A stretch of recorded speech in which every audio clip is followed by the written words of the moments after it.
r/pettyrevenge twin stole my therapy dog, so I exposed her at family dinner. I'm staring at my phone screen, hands shaking as I scroll through another one of Emma's Instagram posts. There she is, my identical twin sister, posing with my therapy dog like they're some perfect influencer duo. The caption reads, Luna always knows when mama needs extra cuddles, 2 hearts, #therapy dog life, #mental health matters, #blessed. Mama, I want to throw my phone across my dorm room. Luna isn't just any dog. She's a certified emotional support animal that I spent 2 years training specifically for my severe anxiety disorder. She knows my panic attack triggers better than I know them myself. When my breathing gets shallow, she presses her weight against my chest. When I'm spiraling at 3 a.m., she licks my hands until I focus on her instead of the crushing weight in my lungs. And Emma stole her. 3 weeks ago, I came home from my sophomore year at State to find Luna, gone. Just gone. Emma met me at the door with this practiced sad expression, explaining how Luna had bonded with her while I was away, how their therapist said Emma needed her more, how mom and dad thought it would be better for everyone if Luna stayed home permanently. I stood there like an idiot, suitcase still in hand, trying to process what they were telling me. Emma, who's never had a panic attack in her life. Emma, who used to mock me for needing a security blanket with 4 legs. Emma, who's always been the golden child, the one who got into the local college on a full scholarship while I'm drowning in student debt 2 hours away. It's temporary, Mom had said, not meeting my eyes. Just until Emma gets through this rough patch. What rough patch? Emma's Instagram shows daily brunches, shopping trips, and apparently professional photo shoots with my dog. While I'm back at school, failing my statistics class because I can't even sit through a lecture without my chest tightening like a vice. I click on Emma's story highlights. There's an entire folder labeled Luna and Me with dozens of photos dating back weeks. Way before they told me about this supposed arrangement. My hands are actually trembling now as I screenshot everything, adding them to the growing folder on my phone labeled Evidence. Because here's what Emma doesn't know I know, I called Dr. Peterson's office yesterday. You know, Emma's therapist. Turns out Emma hasn't seen Dr. Peterson in over 8 months. And when I described the official recommendation letter Emma supposedly has for Luna, the receptionist got very quiet and said that wasn't their letterhead. Emma forged therapy documents to steal my dog. My phone buzzes with a text from Mom, family dinner Sunday. Emma's making her famous lasagna. Can't wait to see you, 2 hearts. I stare at the message, my heart rate spiking the way it does before a panic attack. Normally, Luna would be here. She'd sense the change in my breathing and rest her head on my lap until the feeling passed. Instead, I'm alone in my tiny dorm room, learning to cope with meditation apps and breathing exercises that work maybe half the time. But Sunday might be perfect. I start typing back, wouldn't miss it. See you at 6. Emma wants to play games. Fine. I've spent the last 3 weeks documenting every lie, every fake post, every piece of evidence that proves Luna belongs with me. I've got screenshots of Emma's social media timeline showing she was already calling herself Luna's mama before their supposed therapy session. I've got my original ESA certification paperwork. And I've got a nice little folder of text messages where Emma admits to friends that she just loves having such a pretty dog for photos. Sunday dinner is going to be very interesting. The next morning, I wake up to 17 missed calls from my roommate Jessica and a text that makes my blood run cold. Emergency, call me now. I'm dialing before I'm fully awake. Thank God, Jessica breathes when she picks up. Riley, your sister called the dean's office. My stomach drops. What? She told them you've been struggling with mental health issues and that your family is concerned about your stability. She said they removed your emotional support animal because you weren't caring for it properly. The room starts spinning. I sink onto my bed, gripping the phone so hard my knuckles go white. She did what? It gets worse. She suggested they do a wellness check and maybe recommend you take a medical leave of absence. Dean Morrison wants to see you in his office Monday morning. I can't breathe. This is exactly what happens before a panic attack, except Luna isn't here to ground me. I focus on Jessica's voice, trying to use the techniques my actual therapist taught me. There's more, Jessica continues, and I want to scream because how can there possibly be more? I may have done some digging on Emma's social media. Riley, she's been planning this for months. What do you mean? I found her old posts, the ones from winter break. She was already calling Luna our family dog back then. And there are comments where she's complaining about how you hog Luna at school. She's been setting this up since January. My hands are shaking so badly I can barely hold the phone. Emma didn't just steal Luna on impulse, she orchestrated this. While I was struggling through midterms, trusting that my family had my back, Emma was plotting to take the one thing that keeps me functional. Send me everything, I managed to say. Screenshots, links, all of it. After Jessica hangs up, I sit in the silence of my dorm room, staring at the empty corner where Luna's bed used to be. The bed I brought home every break, the bed Emma helped me carry to the car just 3 weeks ago while promising to take good care of Luna while I finished my exams. My phone buzzes with a new Instagram notification. Emma's posted again. This time it's a video of Luna doing tricks in our parents' backyard. The caption reads, so grateful my therapist recommended I get a support dog.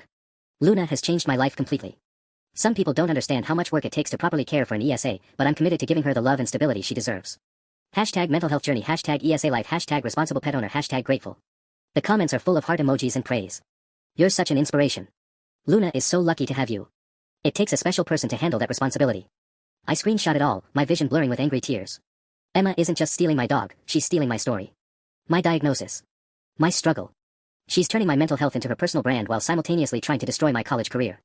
But she made one crucial mistake. I scroll back through months of her posts, finding the smoking gun I need, a photo from February where she's complaining about how some people use mental health as an excuse to bring pets everywhere. The post is a rant about how ESAs aren't real service animals and how the system is being abused by people who just want attention. Emma posted this 2 weeks before she supposedly got her therapist's recommendation for Luna. I add it to my evidence folder, my hands steady now despite the rage coursing through me. Sunday can't come fast enough. She wants to play dirty. Game on. I spend the next 2 days building my case like I'm preparing for trial. Between classes I can barely focus on, I'm screenshotting, organizing, and creating a timeline that would make a prosecutor proud. But every time I think I have everything I need, another problem surfaces. Tuesday afternoon, I call Dr. Chin, my actual therapist, to get copies of my original ESA documentation. That's when I discover Emma's reach extends further than I thought. I'm so sorry, Riley, Dr. Chin says carefully, but I received a call from someone claiming to be your emergency contact. They said there had been some confusion about your emotional support animal certification and requested that I clarify the details of your treatment. My blood turns to ice. What did you tell them? Nothing, of course. I don't discuss patients with anyone without proper authorization. But they seem to know quite a bit about your case already. They mention specific dates, your panic attack triggers. Riley, did you authorize anyone to access your medical information? Absolutely not. My mind races. How would Emma know those details unless? Dr. Chen, do you remember what number they called from? Let me check, it was local. Area code 614. That's home. Emma called my therapist from our parents' house, probably while they were at work. She's not just stealing Luna, she's actively trying to discredit my legitimate need for her. I hang up feeling nauseous. This isn't just sibling rivalry anymore. Emma is systematically dismantling my support system, and she's doing it with surgical precision. Wednesday brings another curveball. I'm in my dorm, organizing printed screenshots, when my phone rings. It's Mom. Honey, we need to talk about Sunday dinner. What about it? Well, Emma mentioned you might be struggling more than we realized. She showed me some concerning social media posts. I almost laugh. Mom, I haven't posted anything on social media in weeks. These were from your roommate's account. Jessica, right? Emma found posts about you having panic attacks, missing classes. My mouth falls open. Jessica's Instagram is private, and the only way Emma could access it is if I frantically open Jessica's profile. She has 847 followers, and I scroll until I find the newest one. At @EmmaClaire_official. Added 3 days ago. Emma created a fake account and followed Jessica. She's been stalking my roommate's social media to find ammunition against me. Mom, you can't seriously believe. I'm just worried about you, sweetheart. Maybe it's good that Luna is here where she can be properly cared for. Emma's been so responsible, taking her for training sessions, keeping up with the vet appointments. Training sessions? I had Luna perfectly trained before I left for school. What kind of training sessions? Oh, you know, the advanced emotional support protocols. Emma's been taking her to that new facility downtown twice a week. She's really committed to making sure Luna is the best therapy dog she can be. I close my eyes, feeling the familiar tightness in my chest. Emma's not just stolen my dog, she's convinced our parents that she's somehow improving Luna's training. Training that I spent 2 years and thousands of dollars on. Mom, can we talk about this on Sunday? In person? Of course, honey. But promise me you'll think about what's best for Luna. Sometimes loving something means letting it go. After she hangs up, I sit staring at my evidence folder. Screenshots and documents suddenly feel pathetic compared to Emma's 3-week campaign of manipulation. She's not just playing chess while I'm playing checkers, she's rewritten the entire rulebook. But there's one thing Emma doesn't know. I never canceled Luna's microchip registration. According to the county database, I'm still her legal owner. Sunday dinner just became a lot more interesting. Thursday morning, I'm walking to my statistics class when my phone explodes with notifications. My stomach drops before I even look at the screen. Nothing good ever comes from 17 text messages at 9 a.m. The first one is from my cousin Sarah. Riley, what the hell is going on? Then my aunt, honey, call me. We're all so worried. My high school friend Megan saw Emma's post. Are you okay? This sounds serious. With shaking fingers, I open Instagram. Emma's latest post makes my vision blur with rage. Asterisk, it's been a difficult few weeks watching someone I love struggle with their mental health. Sometimes family means making hard decisions to protect both the people and animals we care about. Luna is safe, loved, and receiving the professional care she needs. Please keep my sister in your thoughts as she focuses on getting better. Mental health stigma is real, let's choose compassion over judgment. Folded hands 2 hearts #mental health awareness #family first #choosing love asterisk. The post has 847 likes and 73 comments. I scroll through them, each one like a knife twist. Asterisk, you're such a good sister. Asterisk. Asterisk, so brave of you to speak out. Asterisk. Asterisk, sending prayers for your family. Asterisk. Asterisk, Luna looks so much happier in your recent posts. Asterisk. Emma has crafted the perfect narrative. She's the selfless sister making sacrificial choices while I'm the unstable one who can't care for my own dog. She's not even technically lying, just manipulating the truth until it serves her story. I screenshot everything, my hands trembling so badly I can barely tap the screen. Then I call Jessica. Please tell me you saw this, I say without preamble. Everyone on campus has seen this. Riley, she tagged our school's location. People are asking me if you're okay, if you're getting help, if you're coming back next semester. The hallway starts spinning. I lean against the wall, trying to focus on breathing. She's destroying my reputation. It gets worse. Someone shared it in the campus mental health support group. The group moderators want to reach out to you about resources. I want to scream. Emma has turned my private medical information into a public spectacle, and now the entire campus thinks I'm having some kind of breakdown. Which, honestly, isn't far from the truth. Jess, I need you to do something for me. Can you call Luna's vet? Dr. Martinez at Riverside Animal Hospital. Tell them you're my roommate and you're concerned about Luna's well-being. See if Emma's actually been taking her for these supposed training sessions. 20 minutes later, Jessica calls back. Riley, sit down. Just tell me. Luna hasn't been to Dr. Martinez in 6 months. But here's the weird part, Emma called them last week asking about transferring Luna's records to a different practice. She told them you'd agree to permanently surrender ownership. My knees actually buckle. I slide down the hallway wall until I'm sitting on the floor, other students stepping around me like I'm debris. She's trying to make it legal. There's more. I called the training facility Emma mentioned to your mom. They've never heard of her. But when I described Emma and Luna, the receptionist said someone matching that description has been bringing a golden retriever to their puppy socialization classes. You know, the basic ones for dogs who've never been trained. The irony would be funny if it weren't so devastating. Emma's undoing years of specialized training by treating Luna like an ordinary pet. Riley? You still there? Yeah. My voice sounds hollow even to me. Yeah, I'm here. What's the plan for Sunday? I stare down the hallway at students rushing to classes I should probably be attending, living normal lives where their siblings don't systematically destroy them for Instagram likes. I'm going to end this. One way or another.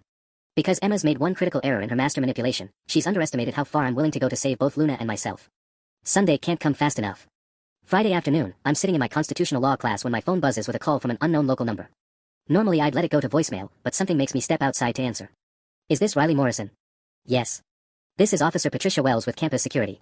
We need you to come to the dean's office immediately. My stomach plummets. Is everything okay? We'll discuss it when you get here. Please bring your student ID. The walk across campus feels like a death march. Every scenario running through my head ends with me being expelled, my college career destroyed by Emma's calculated lies. By the time I reach the administration building, my breathing is so shallow I'm dizzy. Dean Morrison's office is packed. The dean himself, Officer Wells, and a woman I don't recognize with a briefcase and official-looking badge. Miss Morrison, please sit down. Dean Morrison's voice is carefully neutral. This is Dr. Amanda Foster from the State Mental Health Review Board. My blood turns to ice.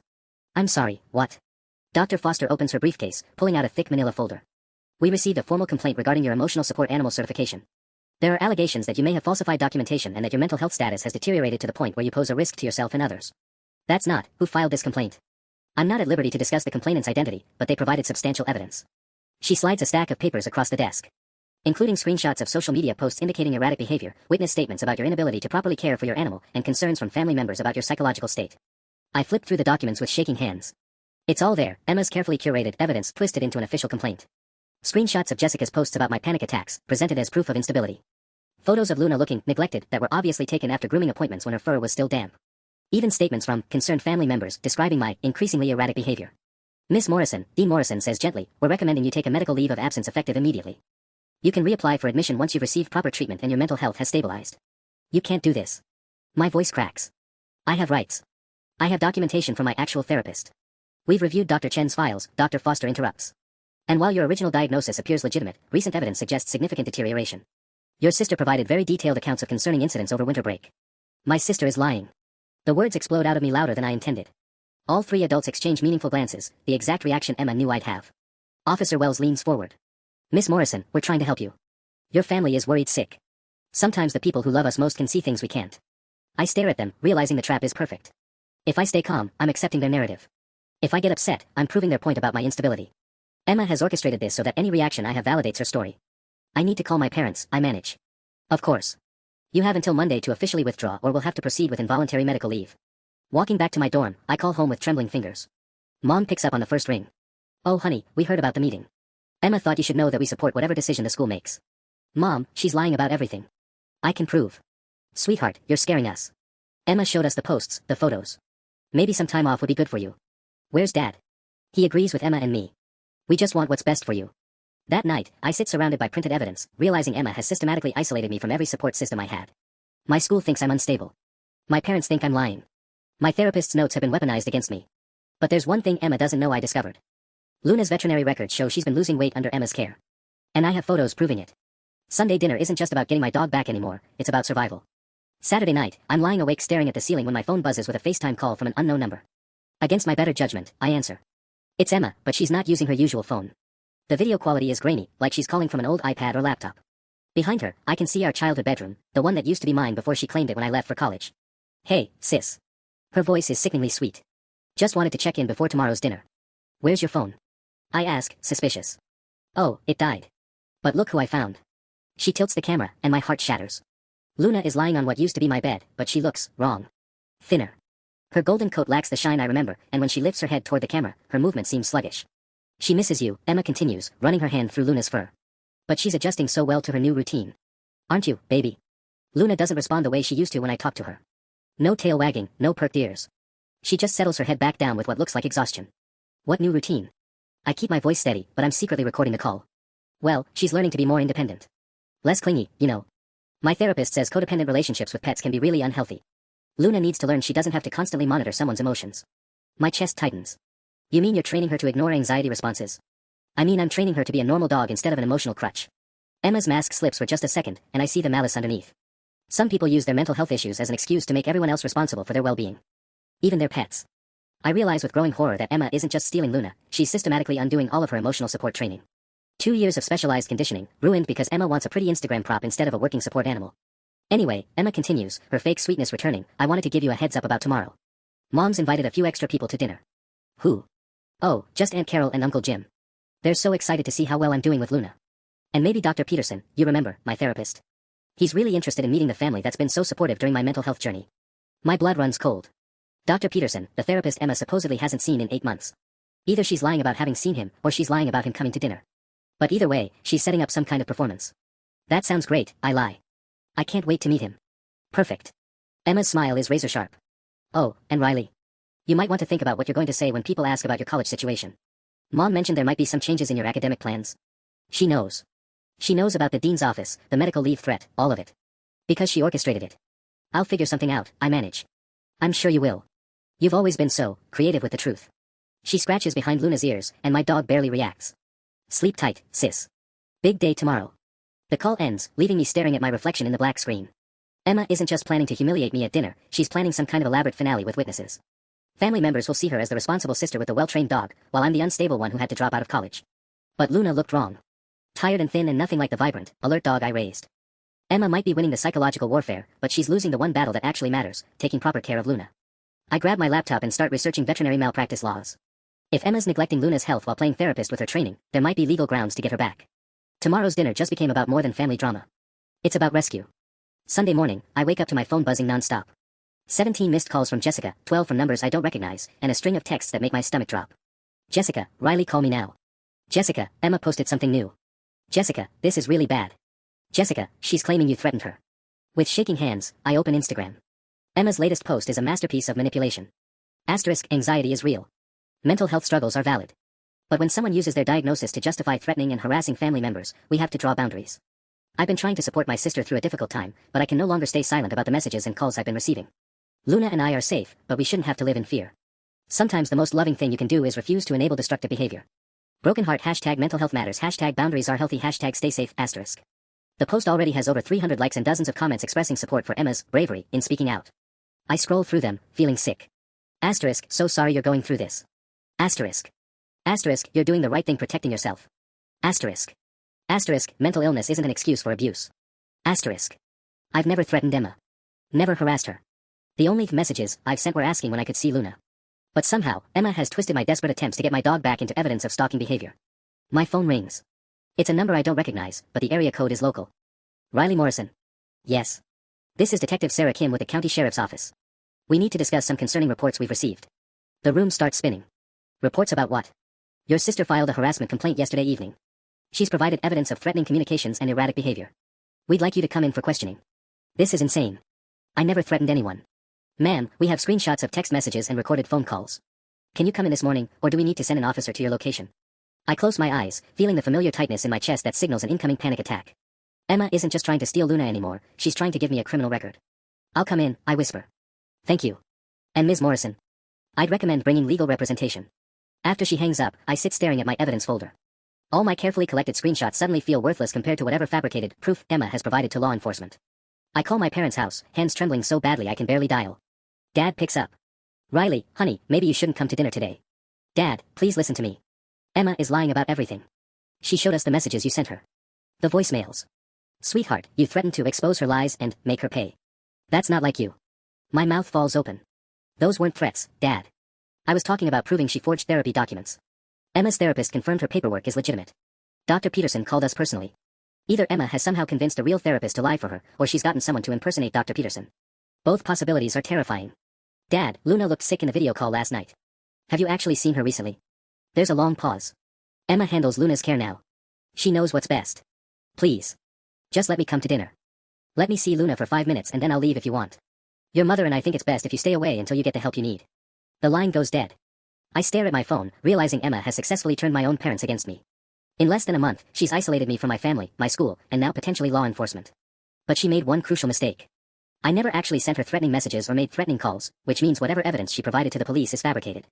And if I can prove she's falsifying evidence to law enforcement, that's a felony. Emma wants to play hardball. Fine. But she just escalated this from family drama to criminal fraud. The police station smells like burnt coffee and disinfectant. I sit in a hard plastic chair, watching Detective Kim flip through a manila folder that's apparently full of evidence against me. My hastily hired lawyer, Mr. Rodriguez, keeps shooting me concerned glances. Let's start with the text messages, Detective Kim says, sliding her phone across the table. The screen shows a conversation between Emma's number and mine, except I've never seen these messages before in my life. Riley, yesterday 11:47 p.m., you can't keep hiding behind mom and dad forever. Riley, yesterday 11:52 p.m., I know what you did and I'm going to make sure everyone else knows too.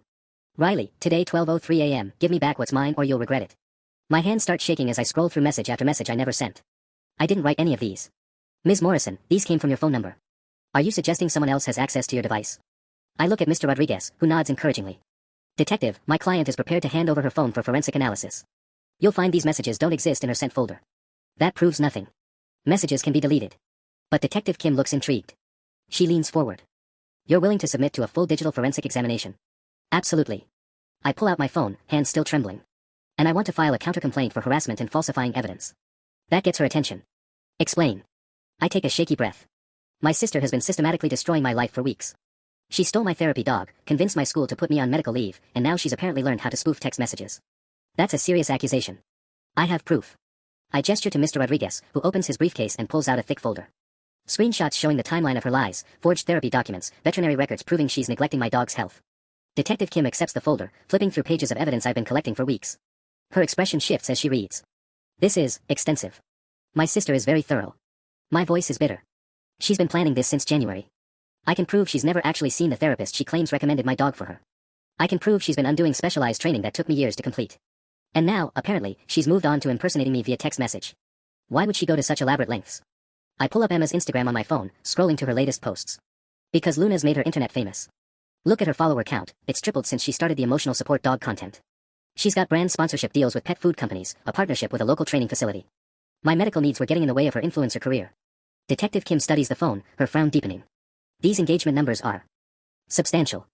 She's monetizing my mental health condition while simultaneously trying to prove I'm too unstable to have the dog that keeps me functional. And you believe she's technologically sophisticated enough to spoof text messages? Mr. Rodriguez clears his throat. Detective, Ms. Morrison's sister is a computer science major with documented skills in digital manipulation. We'd like to request phone records from the service provider to trace the actual origin of these messages. I watch Detective Kim's expression change as the pieces click together. She's realizing Emma might be more than just a concerned sister, she might be a criminal. Ms. Morrison, I'm going to need you to walk me through everything from the beginning. And I mean everything. As I start talking, explaining months of calculated manipulation and systematic isolation, I realize something that makes my chest tight with hope. For the first time in weeks, an adult is actually listening to me. Emma's master plan might have one fatal flaw: she's finally committed crimes that leave digital fingerprints. 2 hours later, I walk out of the police station feeling like I can breathe for the first time in weeks. Detective Kim believes me. More importantly, she's opening a formal investigation into Emma's activities. The text messages came from a spoofing app, something Emma apparently thought was untraceable. But my relief is short-lived. My phone starts buzzing before I even reach my car. The first notification is from Instagram. Emma has tagged me in a new post. My stomach drops as I open it. Asterisk update, I'm heartbroken to share that the situation with my sister has escalated. Despite our family's attempts to get her help, she filed a false police report against me today. Mental health crisis can make people desperate, but filing criminal charges against family members who are trying to help crosses a line. Luna and I will be staying somewhere safe until this resolves. Please keep us in your thoughts. Broken heart # mental health crisis # family tragedy # staying safe asterisk. The post already has hundreds of comments. My hands shake as I scroll through them. Asterisk, press charges back. Don't let her get away with this. Asterisk. Asterisk, she needs to be institutionalized before she hurts someone. Asterisk. Asterisk, thank God you have Luna to keep you safe. Asterisk. Emma has turned my legitimate police complaint into evidence of my supposed breakdown. She's controlling the narrative so perfectly that even when I try to fight back, it becomes proof of her victimhood. Then I see the location tag on her post, Riverside Emergency Animal Hospital. My blood turns to ice. Why would Emma take Luna to an emergency vet on a Sunday afternoon? I call the hospital, my heart pounding. Hi, I'm calling about my dog, Luna Morrison. I think she was just brought in. Are you the owner on file? Yes, I'm Riley Morrison. She's microchipped under my name. There's typing, then a pause. Ms. Morrison, we do have Luna here. She was brought in about an hour ago by someone claiming to be her owner, but our records show you as the registered contact. There seems to be some confusion. What's wrong with her? Why was she brought in? She's dehydrated and underweight. The person who brought her said she's been refusing to eat and acting lethargic. We're running some tests, but she appears to be suffering from stress and possible neglect. My knees buckle. I lean against my car, fighting another panic attack. I'm coming right now. Don't let anyone else take her. Ma'am, given the ownership discrepancy, we're required to hold her until this gets sorted out legally. I hang up and immediately call Mr. Rodriguez. Emma took Luna to an emergency vet. She's dehydrated and underweight. This could actually work in our favor, he says. If there's medical evidence of neglect, that strengthens our case significantly. I'll meet you at the hospital. During the 20-minute drive, my phone explodes with notifications. Emma's post is going viral. Local news outlets are picking it up, *, family torn apart by mental health crisis and emotional support animal dispute. *, the comments section is becoming increasingly vicious, with strangers calling for me to be arrested, hospitalized, banned from owning pets. But worse than the online mob is a text from Dad, *, Riley, Emma told us you got her arrested. This has gone too far. Don't contact us again until you get professional help. *. Emma has successfully convinced everyone that my attempt to save Luna is actually proof of my instability. Even providing evidence to law enforcement has been twisted into harassment. When I arrive at the animal hospital, Emma is in the parking lot giving an interview to a local news reporter. She's crying, actual tears, as she explains how her severely mentally ill sister has been stalking and threatening her for weeks. The reporter spots me getting out of my car. There she is. Riley Morrison. A camera swings toward me, and I realize Emma has orchestrated this perfectly. She's created a public spectacle where anything I say will be broadcast to thousands of people who already think I'm dangerous. Emma looks directly at me, tears streaming down her face, and mouths 2 words, checkmate. She's not just stealing my dog anymore. She's destroying my life on live television. The news camera is rolling, but I force myself to walk past the reporter without saying a word. Every instinct screams at me to defend myself, to tell my side of the story, but Mr. Rodriguez's voice echoes in my head, never engage with media during an active investigation. Emma's performance is Oscar-worthy. She's explaining to the reporter how heartbreaking it is to watch someone you love spiral out of control, how she's been trying to protect Luna from an increasingly unstable situation. The tears look genuine. The concern in her voice sounds real. If I didn't know better, I'd believe her myself. Inside the hospital, the veterinarian, Dr. Hassan, pulls me into a private room. The relief of being away from cameras is short-lived when I see the medical chart spread across the examination table. Luna is severely dehydrated, Dr. Hassan explains, pointing to the lab results. She's lost 12 pounds in 3 weeks, which is significant for a dog her size. Her coat condition suggests nutritional deficiencies, and her behavior indicates chronic stress. My hands clench into fists. Is she going to be okay? With proper care, absolutely. But Riley, may I call you Riley? These symptoms don't develop overnight. Someone has been feeding her incorrectly, possibly withholding food, or subjecting her to conditions that prevented normal eating patterns. Emma's been posting photos of Luna eating expensive organic food, treats. The photos might be staged. Based on these results, Luna hasn't been getting adequate nutrition for weeks. Dr. Hassan's voice turns gentle. There's something else. We found evidence that someone's been giving her mild sedatives. My vision blurs. What? Over-the-counter sleep aids, probably crushed into her food. Not enough to seriously harm her, but enough to make her lethargic and compliant. Perfect for photo shoots where you need a calm, stationary dog. The room spins as the implications hit me. Emma wasn't just undoing Luna's training, she was drugging her to make her easier to manipulate for social media content. While posting about being such a responsible pet owner, she was slowly poisoning my dog. I need to see her. Dr. Hassan hesitates. The woman who brought her in is still outside. She's been very insistent that she's Luna's legal owner. Luna's microchipped under my name. I have all her original veterinary records on my phone. I scroll frantically through my files. Here, her rabies certification, her ESA documentation, everything. Dr. Hassan reviews the documents, nodding slowly. This is definitely your dog legally. But Ms. Morrison, there's going to be a confrontation when I tell the other woman she can't take Luna home. Through the window, I can see Emma still talking to the reporter. She's showing them photos on her phone, probably the cute Instagram shots that hide Luna's declining health. Doctor, could you do something for me? Could you document Luna's condition thoroughly before Emma finds out? Photos, detailed medical notes, everything. Of course. This level of neglect needs to be reported anyway. 20 minutes later, Dr. Hassan returns with a tablet full of photos that make me want to cry. Luna, looking nothing like the vibrant dog in Emma's recent posts. Her ribs are visible. Her golden coat is dull and patchy. Her eyes lack the alert intelligence I remember. She perked up when she heard your voice, Dr. Hassan says quietly. Her vitals improved just from recognizing you were here. That's when Emma bursts through the door, the news camera right behind her. Riley, what are you doing here? You're violating the restraining order. I spin around, confused. What restraining order? Emma pulls out an official-looking document, waving it at the camera. I filed an emergency protective order this afternoon. She's not supposed to be within 500 feet of me or Luna. The reporter pushes closer, shoving a microphone in my face. Ms. Morrison, how do you respond to allegations that you've been stalking your sister? Dr. Hassan steps between us and the camera. I'm sorry, but this is a medical facility. All media need to leave immediately. But the damage is done. Emma has created the perfect viral moment, the dangerous sister violating a restraining order to continue harassing the victim. The fact that I'm here because my dog is hospitalized from neglect will be buried under the more dramatic narrative. As security escorts the reporter out, Emma leans close to me, her voice too quiet for anyone else to hear. Game over, Riley. Luna's mine, your reputation's destroyed, and now you're a criminal. She's right about one thing, this feels like game over. But she doesn't know that Dr. Hassan just handed me photographic evidence of animal abuse. I'm staring at Dr. Hassan's documentation when my phone buzzes with a call from Detective Kim. Emma's still in the lobby, probably giving another tearful interview about her dangerous sister, but I step into an empty examination room to take the call. Ms. Morrison, we have a problem. My stomach drops. What kind of problem? The restraining order your sister filed. It's legitimate. She submitted additional evidence this afternoon, audio recordings of what appear to be threatening voicemails from your number. Detective, I never left threatening voicemails. Just like I never sent those text messages. I believe you, but the judge who issued the emergency order didn't have our investigation details. Technically, you're in violation right now by being at the same location as your sister. I close my eyes, feeling the walls closing in. Luna's hospitalized. She's been neglected, possibly drugged. I have veterinary evidence. Which is excellent for our case, but doesn't change the immediate legal situation. You need to leave that hospital right now, or Emma can have you arrested for violating the protective order. Through the window, I can see Emma pacing in the lobby, her phone pressed to her ear. Probably calling the police to report my violation right now. Detective, if I leave, Emma's going to take Luna home and continue neglecting her. The hospital won't release an animal to someone who isn't the legal owner. Luna's microchipped under your name, that gives you rights even with the restraining order in place. But Emma's been convincing everyone she's the rightful owner. Not everyone. I spoke with Dr. Hassan before calling you. He's filing an animal welfare report with the county, and Luna's being held under medical observation for at least 48 hours. Emma can't take her. I feel a tiny spark of hope. So Luna's safe. For now. But Riley, you need to understand how serious this has become. Emma's not just playing social media games anymore, she's manipulating the legal system. The forged audio evidence alone could send her to prison, but she's doubling down instead of backing off. That's when I hear shouting from the lobby. Through the door, I catch Emma's voice. She's here. She's violating the order right now. Detective, I think she called the police. Get out of there immediately. Go back to campus and stay put. Don't contact Emma, don't go anywhere she might be, don't even look at her social media. Any interaction you have with her now strengthens her harassment claims. I hang up and grab my purse, but before I can reach the exit, 2 uniformed officers walk through the front door. Emma points directly at me, her face a perfect mask of fear and distress. Officers, that's her. She followed me here and cornered me in a medical facility. The older officer approaches me with his hand resting on his radio. Ma'am, are you Riley Morrison?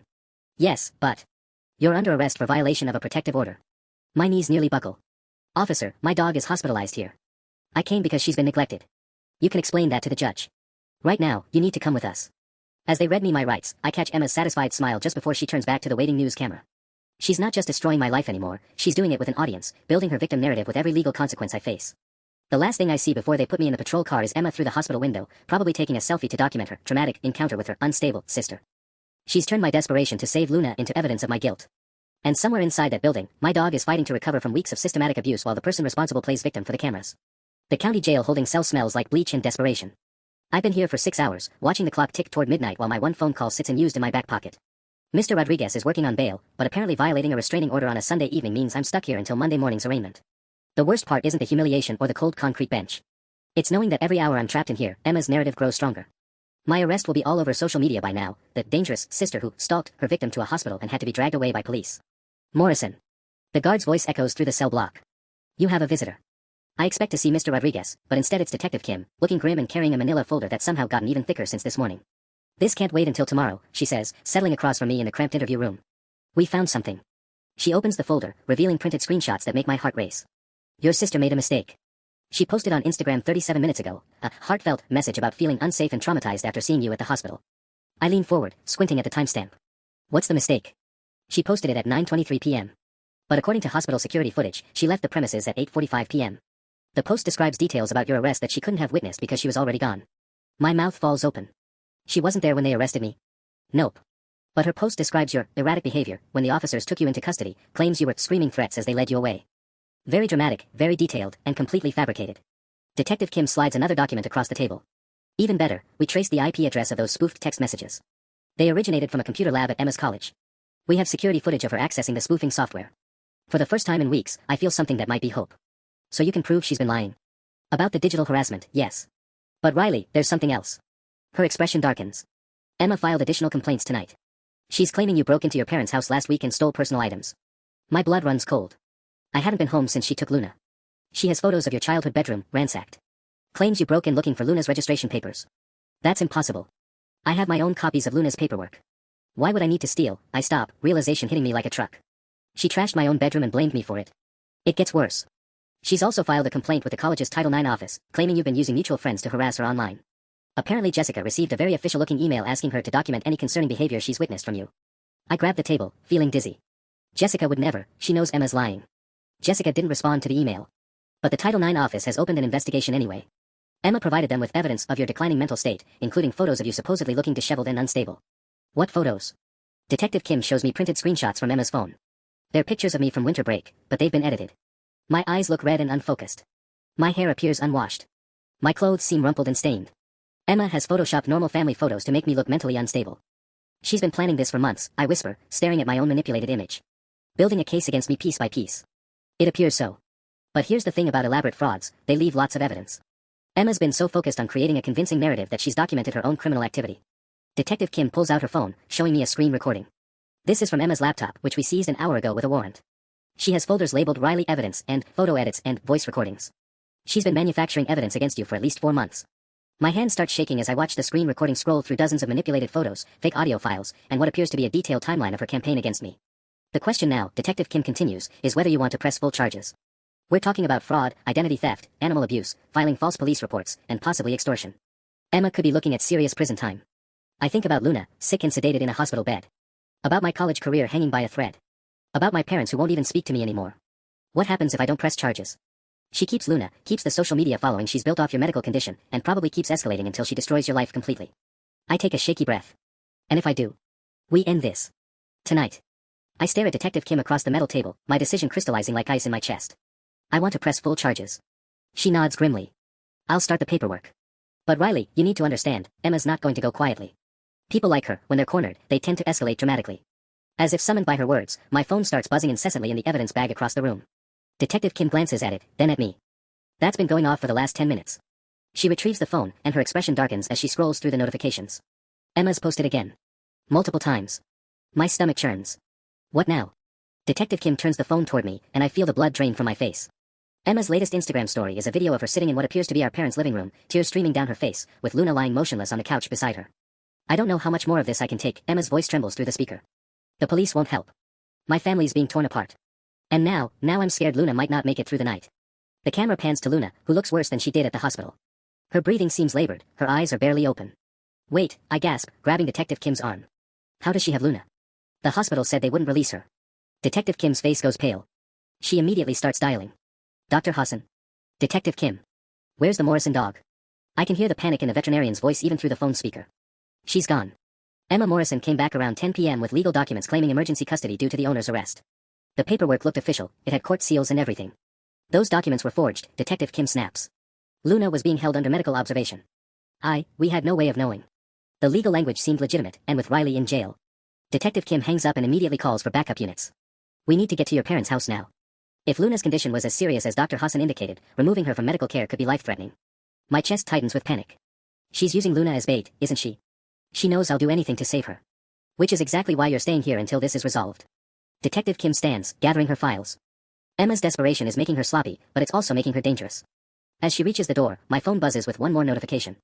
Emma has tagged me in a new post. Final update, Luna and I are going somewhere safe where we can't be found. Some battles aren't worth fighting anymore. I'm sorry it came to this.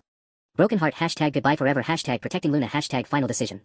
The post already has dozens of comments from followers begging her not to do anything drastic, expressing concern for both her and Luna's safety. Detective Kim reads the post over my shoulder, her jaw clenching. She's setting up a kidnapping scenario. Making it look like she's fleeing for her safety while actually just hiding evidence of animal abuse. What if she runs? What if I never see Luna again? She won't get far. We have her credit cards flagged, her car's license plate in the system, and frankly, Emma's too addicted to social media attention to disappear completely. But as Detective Kim rushes out to coordinate the search, I'm left alone with a horrible realization. Emma isn't just trying to keep Luna anymore. She's escalating to something that could end with my dog dead and Emma painted as a tragic victim who couldn't escape, her dangerous sister. The game isn't over, it's entering its deadliest phase. The search for Emma and Luna stretches through the night. Detective Kim updates me every hour from my jail cell. They've checked our parents' house, empty, Emma's dorm room, cleared out, even the houses of her closest friends. It's like she's vanished completely, taking my dying dog with her. At 3 a.m., my phone buzzes with a notification that makes my blood freeze. Emma has posted a live stream. The video quality is grainy, filmed in what looks like low lighting.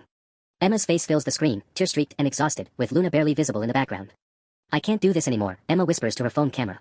Watching someone you love destroy themselves. Watching them try to destroy you too, it's too much. The comments are pouring in faster than I can read them. Asterisk, where are you? Are you safe? Asterisk. Asterisk, don't give up. You're so strong. Asterisk. Asterisk, call someone for help. Asterisk. Luna's really sick, Emma continues, panning the camera to show my dog lying motionless on what appears to be a motel bed. I think the stress of everything that's happened has been too much for her little heart. My chest constricts with terror. Luna looks worse than ever, her breathing is shallow and her golden coat seems almost gray in the dim lighting. I keep thinking about what my sister said. Emma's voice breaks. Maybe Luna would be better off, maybe we'd both be better off if this just ended. The live stream comments explode with panic. Asterisk, no. Don't say that. Asterisk. Asterisk, call 911 right now. Asterisk. Asterisk, you have so much to live for. Asterisk. Asterisk, think about Luna. Asterisk. But I realize with growing horror what Emma is actually doing. She's not threatening suicide, she's threatening to let Luna die while making it look like a tragic accident caused by my harassment. The perfect final chapter to her victim narrative. Detective Kim bursts back into the interview room, her phone displaying the same live stream. We trace the signal. She's at the Riverside Motel, about 20 minutes from campus. How long has Luna been without medical care? 5 hours. If she was as dehydrated and malnourished as Dr. Hassan indicated. Detective Kim doesn't finish the sentence, but she doesn't need to. On the live stream, Emma is reading the panicked comments from her followers. You're all so sweet, she whispers. But I don't think anyone can help us now. Luna's breathing is getting weaker. Maybe this is just how it's supposed to end. She's going to let Luna die on camera, I realize, my voice barely a whisper. She's going to make thousands of people watch my dog die while painting herself as the grieving victim. Detective Kim is already coordinating with the units heading to the motel. EMS is en route too. If we can get there in time. But Emma's live stream takes a darker turn. She's moved the camera closer to Luna, showing her labored breathing in devastating detail. I gave her everything I had, Emma sobs. But my sister's threats, the constant fear, it's been too much stress for both of us. The viewer count on the live stream has climbed to over 2,000 people. Local news outlets are starting to pick up the story. Emma has created a real-time tragedy with thousands of witnesses who all believe Luna is dying because of my harassment. I need to be there, I tell Detective Kim. When they find her, I need to be there for Luna. Absolutely not. You're still under arrest, and Emma specifically mentioned you in that live stream. If something happens and you're present, you'll be blamed for it. Through the phone screen, I watch Luna struggle for each breath while Emma performs grief for an audience of thousands. My dog is dying, my sister is turning it into entertainment, and I'm trapped in a jail cell, powerless to stop any of it. Please, I whisper to Detective Kim. She's all I have left. Detective Kim stares at the live stream, watching Emma's performance with disgust. I'll see what I can do. But as sirens wail in the distance, racing toward the motel, I know it might already be too late. The next hour passes in a blur of sirens, radio chatter, and Detective Kim pacing the small interview room while I sit frozen, watching Emma's live stream on her phone. The viewer count has climbed to over 5,000 people, all watching my dog potentially die while Emma narrates our family's tragedy. Units are on scene, Detective Kim reports, listening to her radio. They're approaching the motel room now. On the live stream, Emma suddenly looks up from Luna, her eyes wide. I think I hear something outside, she whispers to her audience. Oh God, what if she found us? The comments explode with concern for Emma's safety, but I can see the calculation in her eyes even through the grainy video. She's setting up her final performance. Then everything happens at once. The motel room door bursts open on the live stream. Emma screams dramatically as officers flood in, but the camera keeps rolling, showing Detective Kim rushing straight to Luna while other officers secure Emma. We need an ambulance for the dog. Detective Kim shouts. She's barely breathing. Emma's voice rises in perfectly performed hysteria. Don't let her hurt Luna. Please, she's already done so much damage. But something beautiful happens. Dr. Hassan appears in the frame. Detective Kim had called him to meet them at the scene. He immediately begins examining Luna while Emma's protests fade to background noise. The dog's alive, Dr. Hassan's voice carries clearly through the live stream. Severe dehydration and what appears to be sedative overdose, but we can reverse this. The live stream comments shift dramatically. Asterisk, wait, overdose. Who gave the dog drugs? Asterisk. Asterisk, why is she so calm about the dog being overdosed? Asterisk. Something's not adding up here. That's when Detective Kim does something that changes everything. She looks directly into Emma's still-running phone camera. Emma Morrison, you're under arrest for animal cruelty, fraud, filing false police reports, and endangering an animal's life. The evidence shows you've been systematically poisoning this dog for weeks while documenting it on social media. Emma's face goes white. Turn off the camera. Turn it off. But the damage is done. 5,000 people just watched my sister get arrested for animal abuse while trying to play victim. The comments are now overwhelmingly supportive of me and Luna. Asterisk, she was drugging her own dog. Asterisk. Asterisk, this whole thing was fake. Asterisk. That poor girl, having a sister like this. Detective Kim returns to the jail an hour later with the best news I've heard in weeks, Luna's stable. Dr. Hassan says with proper treatment, she'll make a full recovery.